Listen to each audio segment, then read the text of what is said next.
এনসিপির নাম দিছে ন্যাশনাল চিলড্রেন পার্টি, অনেকে নাম দিছে ন্যাশনাল চিটার পার্টি, বিভিন্ন কিছু নাম দিছে। তারা হইল নিজেদেরকে এই মব সৃষ্টি করে মার্কেটে খাওয়ানোর চেষ্টা করে। মানুষের যে দুর্ভোগ, এই দুর্ভোগ দায়ী কারা? এনসিপির এরা দায়ী।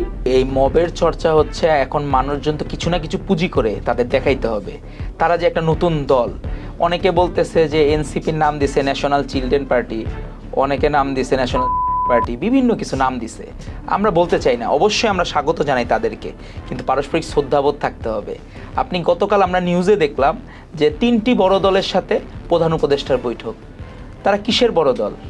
মানে আমরা যাদের কাছে প্রশ্ন করতে যাই কিসের বড় দল? সারা বাংলাদেশে তাদের কর্মী সংখ্যা বলুক, এর থেকে আমাদের একটা ওয়ার্ড ছাত্র দলের কর্মী সংখ্যা বেশি।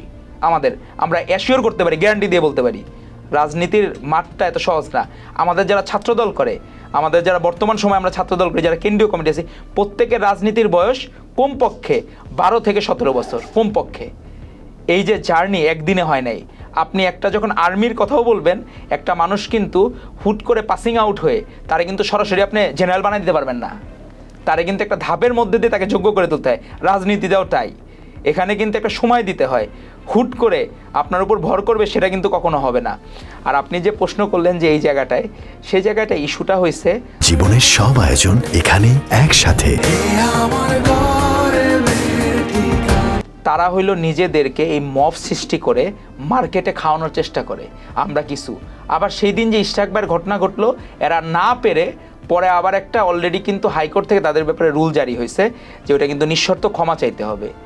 আবেগ দিয়ে রাজনীতি হয় না, রাজনীতি অনেক বড় জায়গা। আর মব কালচার যারা সৃষ্টি করতেছে এরাও কিন্তু একসময় বিচারে কাঠগড়ায় দাঁড়াইতে হবে। এদের ভয়টা কিন্তু মাল্টি ডাইমেনশনাল। নির্বাচন হলে যদি পলিটিক্যাল গভর্নমেন্ট হয়, এদের তো আসল রূপ বের হয়ে যাবে। তখন তো আর তথ্য মন্ত্রণালয়টা কন্ট্রোল করতে পারবে না, তখন তার স্থানীয় সরকার মন্ত্রণালয় কন্ট্রোল করতে পারবে না। তাদের পক্ষে কে কথা বলবে? এজন্য যতদিন এটারে জাস্টিফাই করা যায়, যতদিন রাখা যায়। সে কেন অফিস করবে নগর ভবনে? মানে আপনার এখানে যে দক্ষিণ সিটি কর্পোরেশন অফিসে, তার ওখানে দায়িত্ব কী? আবার সেই জায়গায় আপনার আগস্টের সম্ভবত 19 তারিখে, গত বছর 8ই আগস্ট হলো ইয়েতে অন্তর্বর্তীকালীন সরকার গঠন করা হয়। সেই 19শে আগস্ট কিন্তু 12টি সিটি কর্পোরেশনকে কিন্তু এই মেয়রদেরকে অবৈধ ঘোষণা করে দেওয়া হয়েছিল।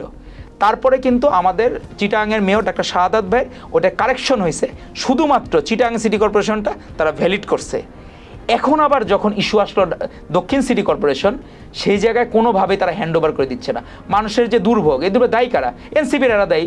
কারণ এদের গুপ্তধন সব বের হয়ে যাবে, যা অপকর্ম করছে। যদি ওইখানে আমাদের যোগ্য নেতা ইশরাক হোসেন, এরা কার উত্তরসূরি? তো জিয়া রহমানের উত্তরসূরি, বেগম খালেদা জিয়া, তারেক রহমানের উত্তরসূরি। এরা তো অবশ্যই মানুষের জনপ্রিয়তার কারণে তো তাদেরকে নেতা মানে মানুষ। এত মানুষ যে ভালোবেসে আসছে, কারো কি টাকা পয়সা দিয়ে আনতে হয়েছে?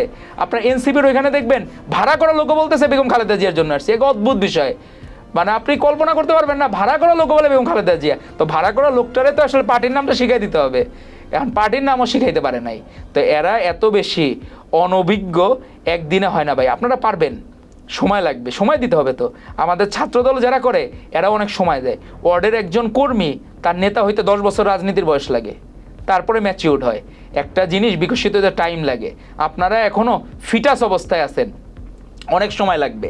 আর এই মব কালচার যারা করতেছে এদের কঠোর ব্যবস্থা নিতে হবে। আপনি দেখবেন যখন হইল ইসরায়েল ফিলিস্তিনে বর্বর হামলা চালাইলো, সেই সময় কিন্তু অনেকে লুটপাট করেছে বিভিন্ন জায়গায়, কেএফসি বাটা, এগুলাতে কিন্তু অনেক জায়গায় লুটপাট করেছে। তখন কিন্তু ছাত্রদল কিন্তু পাহারা দিয়েছে প্রতিটি জায়গায় লুটপাট না করতে পারে। এই মব কারা করতেছে? নিশ্চয়ই একটা গোষ্ঠী যারা চায় অস্থিতিশীল করতে এই দেশকে, আর নির্বাচন যাতে দেরি হয়। দেরি করলে তাদের লাভটা কী হবে? তারা বোকার স্বর্গে বাস করছে, মনে করতেছে দেরি করলে কিছু ভোট ব্যাংক বাড়বে। আমি আপনাকে অ্যাসিওর করতে পারি, তাদের যদি জামানত বাজেয়াপ্ত না হয়, আপনার সাথে আবার নির্বাচিত সরকার হওয়ার পর আবার দেখা হবে, তখন আমরা অ্যাসিওর করতে পারি তাদের প্রত্যেকের জামানত বাজেয়াপ্ত হবে এনসিপি নেতারা।